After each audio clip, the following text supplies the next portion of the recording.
Assalamualaikum. Kita bahas autofagi lagi yuk.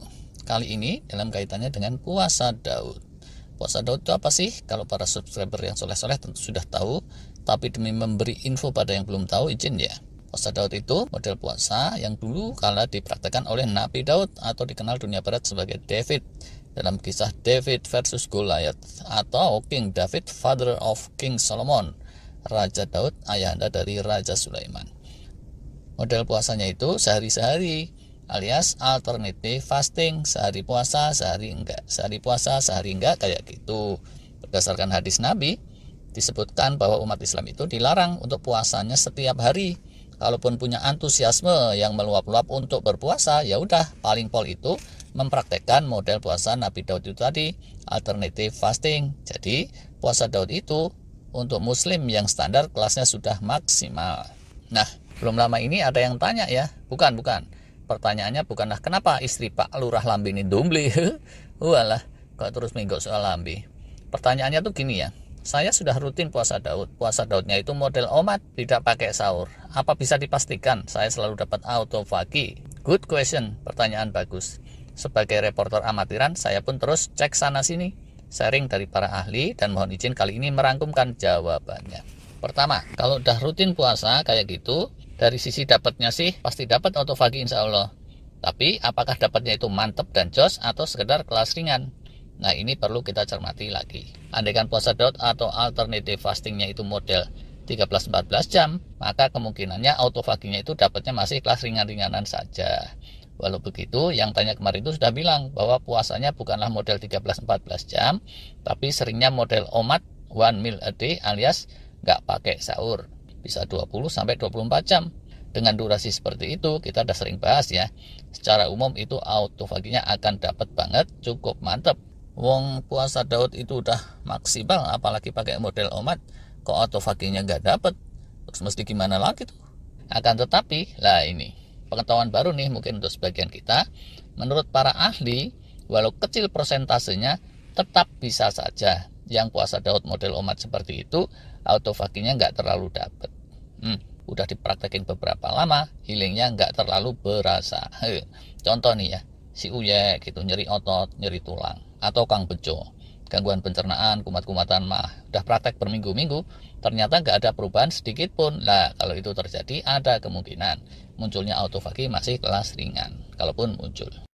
Apa sih yang membuat autofaginya nggak terlalu dapat? Nah, penyebab pertama, keadaan tubuh tidak ori. Manusia beda-beda kan ya. Ada yang punya cacat bawaan, ada juga yang cacat usurnya itu muncul seiring waktu, entah karena kecelakaan, bekas operasi besar, penyakit berat tertentu, komorbid macam-macam, atau dia tuh rutin minum obat suplemen yang salah. Pokoknya gampangnya yaitu tadi, kondisi sudah tidak ori. Nggak usah kita panjangin lagi, bahasan lebih lanjutnya mestinya oleh para ahli yang mumpuni dan bukan oleh reporter kelas manusia kartun kayak saya. Kalau kelasnya udah yang ini, benerinnya itu bisa sulit dan kalian mesti sabar. Kalau sabar, maka menurut para guru kita, nanti sebagai gantinya akan mendapatkan pahala kesabaran. Fa innallaha ma'as-sabirin. Gitu deh menurut Bang Haji. Penyebab kedua yang lumayan lazim, tubuh terganggu oleh stres. Manusia normal tuh ya, stresnya mestinya sesekali saja terjadi lonjakan atau spike hormon kortisol sejenak di pagi hari habis bangun tidur, itu normal. Atau ada lonjakan spike hormon adrenalin saat dia lari ngibrit di Uber sama Scooby-Doo. Nah, kalau terjadi terus-terusan, bukan sesekali kayak gitu, itu namanya chronic stress. Itu bisa mengganggu metabolisme, bisa mengganggu autofagi. Dia cenderung akan melambat atau terhenti kalau si tubuh mendapat sinyal bahaya, sinyal stres dari hormon-hormon stres tadi. Ibarat orang mau motong-motong rumput gitu ya di halaman, dia akan berhenti dulu, cari aman dulu. Kalau kentongan sekampung bertalu-talu mengindikasikan adanya keadaan bahaya. Nah, ukur stres ini agak susah dan gak praktis, tapi bisa dicek dari beberapa indikasi. Di antaranya yang menjadi indikasi kronik stres itu keadaan insomnia, gangguan tidur, sulit tidur. Nah, kalau kalian kena insomnia, bisa jadi itu indikasi stresnya tinggi bukan sesaat secara sewajarnya, tapi rada terus-terusan. Dan besar kemungkinan sudah puasa Daud model omat pun, autofaginya gak terlalu jos. Nggak sampai kelasnya insomnia pun, Gangguan kualitas tidur secara umum itu juga bisa menekan autofagi.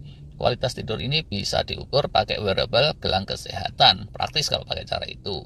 Dan kalau kualitas tidur jelek, amat wajar kalau autofaginya nggak terlalu jos dan healing terasa lambat bener. Udah kena COVID gitu, 30 hari pas dicek PCR masih juga positif. Di zaman COVID banyak tuh yang kayak gitu.